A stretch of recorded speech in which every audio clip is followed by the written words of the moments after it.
Hello guys, welcome back to my channel. आज मैं फिर से आपके लिए एक सच्ची और एक डरावनी स्टोरी लेकर आ गया हूँ। सो वीडियो को पूरा ज़रूर से देखना। आज की स्टोरी हमारे साथ शशांक ने शेयर की है। सो थैंक यू शशांक आज की स्टोरी शेयर करने के लिए। बाय द वे, अगर आपके पास भी कोई ऐसी हॉरर स्टोरी हो तो आप मेरे साथ इस ईमेल आईडी पर शेयर कर सकते हैं। मैंने इस ईमेल आईडी को अपनी कमेंट में भी पिन कर रखा है, तो एक बार जाके चेकआउट जरूर करना। और अगर आप इस चैनल पर पहली बार आए हैं तो इस चैनल को सब्सक्राइब जरूर से कर लेना, ताकि आप ऐसी ही और हॉरर और मिस्टीरियस कहानियों की अपडेट बिल्कुल मिस ना करें। तो चलिए शुरू करते हैं आज की हॉरर स्टोरी बिना किसी देरी के। शशांक, जो कि अभी स्टील फैक्ट्री में काम कर रहा है, उसने बताया ये हॉरर एक्सपीरियंस उसका करीब 10 साल पुराना है। उसकी फैमिली में 6 मेंबर थे, उसके मम्मी पापा और 2 उसके छोटे भाई बहन और उसके दादाजी। उसके दादाजी उससे काफ़ी प्यार करते थे और वो भी अपने दादाजी से काफ़ी प्यार करता था। वो 3 भाई बहन थे, लेकिन उसके दादाजी का सबसे ज़्यादा प्यार शशांक पर ही था। शशांक क्लास 10th में था, बट उसका जो स्कूल था वो घर से काफ़ी दूर था, तो उसके दादाजी ही उसे स्कूटर से स्कूल छोड़ने जाते थे और लेकर भी आते थे। तो करीब 10th क्लास का मिड चल रहा था, तभी उसके दादाजी की तबीयत काफ़ी ख़राब रहने लगी। उसके घर वालों ने, उसके पेरेंट्स ने उसके दादाजी को काफ़ी डॉक्टरों पर दिखाया, बट किसी ने भी उनका इलाज अच्छे से नहीं कर पाया।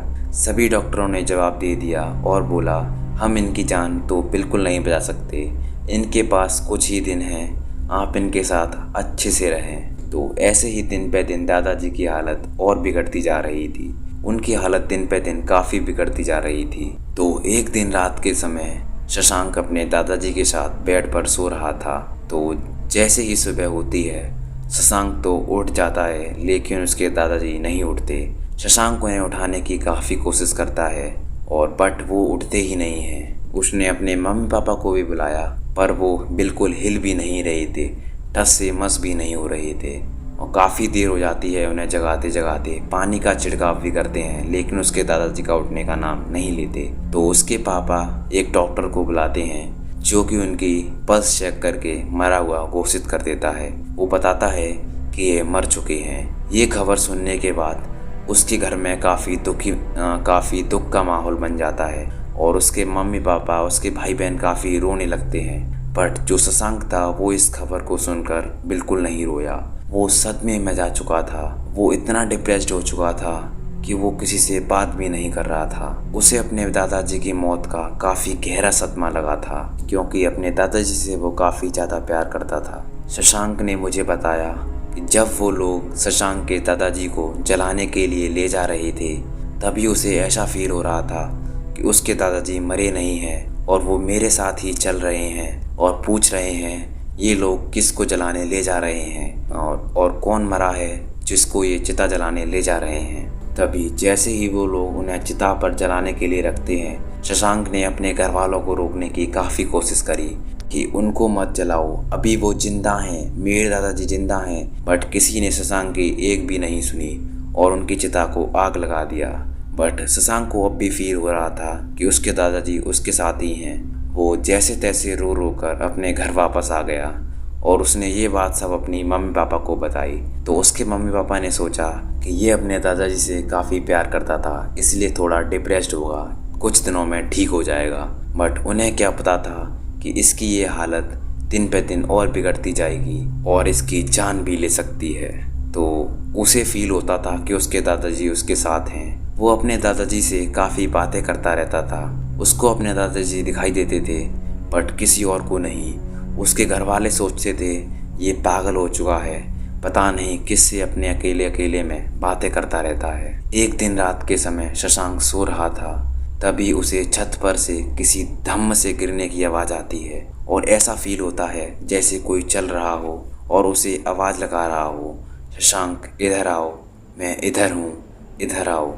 तो डरते डरते शशांक रात के समय छत पर चला जाता है, और उसे अपने दादाजी दिखाई देते हैं, जो कि छत की बिल्कुल बाउंड्री पर खड़े होते हैं। और जैसे ही शशांक उनसे पूछता है आप वहाँ क्यों खड़े हो, आपके लग जाएगी, नीचे आ जाओ।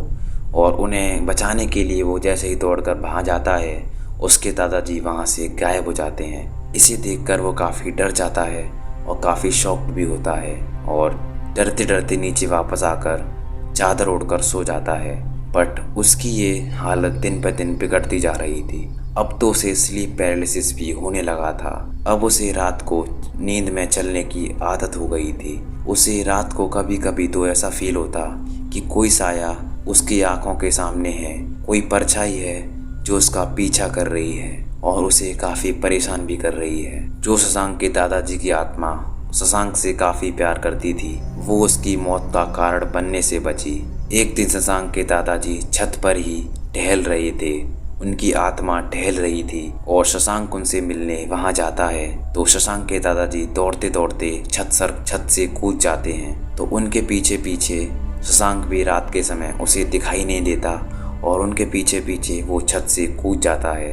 बट छत ज़्यादा ऊंची नहीं थी, बट शशांक के काफ़ी चोट आती है और उसका सर भी फट जाता है। पूरी रात वो बेहोशी में वहीं डला रहता है और जैसे ही उसके सुबह होते ही घर वाले ढूंढते हैं शशांक कहाँ गया, तो ढूंढने पर पता चलता है वो घर के पीछे नीचे गिरा हुआ है। उसके सर में भी काफ़ी चोट है। तो तुरंत वो उसे हॉस्पिटल ले जाते हैं और उसके सिर में 4 टाँके आते हैं। बट अब वो सेफ था, उसकी जान बच गई थी। और जब उससे पूछा गया तू रात को छत पर क्या करने गया था और कैसे तू छत पर से गिरा, तो ये सब बात वो अपने घर वालों को बताता है और बोलता है कि मुझे दादाजी दिखाई देते हैं। मुझे ऐसा फील होता है कि वो हमेशा मेरे साथ हैं और मुझसे बातें करते हैं। तो ये सब सुनकर उसके घर वाले काफ़ी डर गए थे, बट वो कुछ नहीं कर सकते थे। ऐसे ही 2-3 दिन और बीतते हैं और दिन पे दिन उसकी हालत और बिगड़ती जा रही थी। एक दिन तो डिप्रेस्ड होकर शशांक ने चाकू से अपने ही हाथ पर वार कर लिया। उसने चाकू से अपने हाथ को खरोच लिया और काफ़ी ब्लीडिंग भी हुई और वो बेहोश हो गया। और जब सुबह उठकर उसके घर वालों ने देखा तो उन्हें पता चला कि इसके काफ़ी ब्लीडिंग हो रही है और उसे डॉक्टर के पास ले गए। डॉक्टर का इलाज करीब 1 महीने चलने के बाद अब उसका हाथ ठीक हो चुका था। बट चिंता की बात थी कि दिन पे दिन वो अजीबोगरीब ऐसे कारनामे कर रहा था जिसकी वजह से उसकी जान भी आ सकती थी। तो घर वालों ने टेंशन में आकर उसे एक ज्योतिषी बाबा पर दिखाया, एक तांत्रिक बाबा पर दिखाया। तो तांत्रिक बाबा ने तुरंत ही पहचान लिया कि इसके पास कोई काला साया है जो इससे ये सब करवा रहा है। ये कोई और नहीं, इसका कोई अपना है जो इससे काफ़ी प्यार करता है, बट अनजाने में इसके साथ ये सब हो रहा है। तो बाबा उसे एक ताबीज़ देते हैं और बोलते हैं बेटा इस ताबीज़ को कभी मत उतारना। जैसे ही इस ताबीज़ को तुम उतार दोगे तुम्हारे साथ दोबारा जो पहले होता था वही होने लग जाएगा। तो शशांक ऐसा ही करता है और वो ताबीज़ को पहन लेता है। तो अब उसके जो दादाजी थे उसे काफ़ी कम दिखाई देने लगे थे। दिखाई तो देते थे बट काफ़ी कम। धीरे धीरे उसकी हालत जो पहले काफ़ी बिगड़ी हुई थी अब वो धीरे धीरे सही होती जा रही थी। उसकी हालत में काफ़ी सुधार आता जा रहा था। जो शशांक पहले बिल्कुल पागल सा रहता था अब वो बिल्कुल चुप नहीं रहता, सबसे बातें करता है और धीरे धीरे बिल्कुल सही होता जा रहा था। तो एक दिन यही देखते हुए उसने वो ताबीज़ फेंक दिया और अपने शरीर से वो ताबीज़ निकाल दिया। तभी ऐसा फिर से हुआ और उसके अपने दादाजी दोबारा दिखाई दिए। बट इस बार उसके दादाजी ने तो हद ही पार कर दी। देर रात गए दादाजी की आत्मा शशांक को आवाज़ लगाती है, शशांक इधर आओ इधर आओ। और शशांक पीछा करते करते दादाजी का घर का दरवाज़ा खोलकर एक कब्रिस्तान में पहुंच जाता है।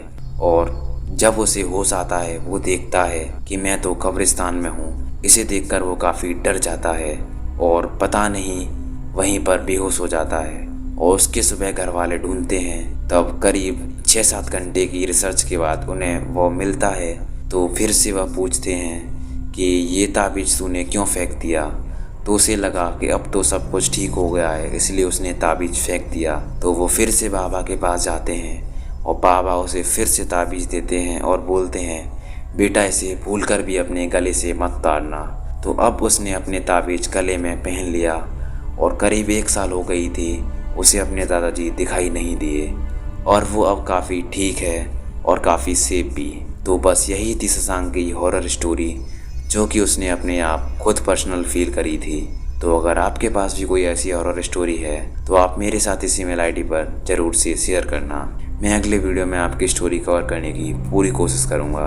और अगर ये वीडियो आपको जरा सा भी पसंद आया हो तो इसे लाइक करने के बाद चैनल को सब्सक्राइब जरूर से कर लेना, ताकि आप ऐसी ही और हॉरर और मिस्टीरियस कहानियों की अपडेट बिल्कुल मिस ना करें। तो मिलते हैं अगले वीडियो में ऐसी ही और किसी हॉरर स्टोरी के साथ। तब तक के लिए बाय बाय।